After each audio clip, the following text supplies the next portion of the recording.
He promised to marry me when he comes back from abroad. The day of my wedding dawned like no other. The sun rose golden over the palm trees, and the whole village buzzed with excitement. Never before had such a celebration been seen, not even when chiefs' daughters were married. From the entrance of the village to the town square, the road was decorated with colorful cloth, palm fronds, and bright flowers. Drummers beat their drums, women sang, children danced. The smell of jollof rice, fried fish, pepper soup, and roasted goat filled the air. And at the center of it all stood me, once mocked, once abandoned, now dressed like a queen. My appearance. I wore a gown flown in from Paris, sparkling with crystals that caught the sunlight. My veil shimmered like morning dew, and gold bangles jingled on my wrist. My hair was braided into a crown, decorated with diamonds. Every step I took was soft, yet powerful, as if the ground itself honored me. The women who once mocked me covered their mouths in awe. The men who once shook their heads now whispered, "Fotu is truly blessed." The groom. Then came David.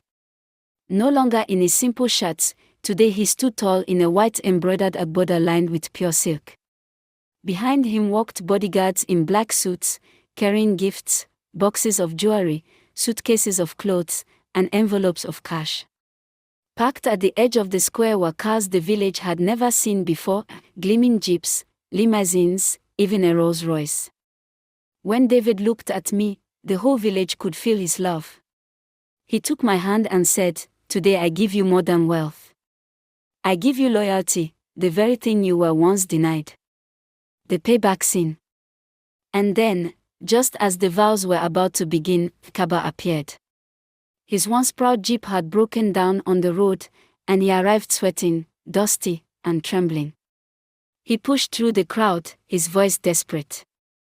"Fotu, don't do this. I made a mistake. Forgive me. You're supposed to be mine." The drums stopped. The villagers turned, their eyes wide. I stepped forward, my gown trailing like a river of light. My voice was calm but carried through the crowd. "Kaba, you promised me the world and gave me pain. You mocked me when I had nothing. But God lifted me higher than your pride could ever reach. Look at me today, not because of you, but despite you. This wedding is not just for me, it is for every woman who was told she wasn't enough." The villagers erupted in cheers. Women clapped, men shouted, children jumped. Some even mocked Kaba openly, "Go back with your lies. Shame will eat you. See how God works." Kaba fell silent, his head hanging low. He turned and walked away, swallowed by the crowd. The wedding of the century. The ceremony began. Elders blessed us, drummers played, and the sky seemed to open with joy. David slipped a diamond ring on my finger, it shone brighter than any star. Tears streamed down my face as I whispered, "Thank you, God." Then came the gifts. David presented the village with surprises, brand new boreholes for clean water, scholarships for the children, and a promise to build a hospital in my father's name.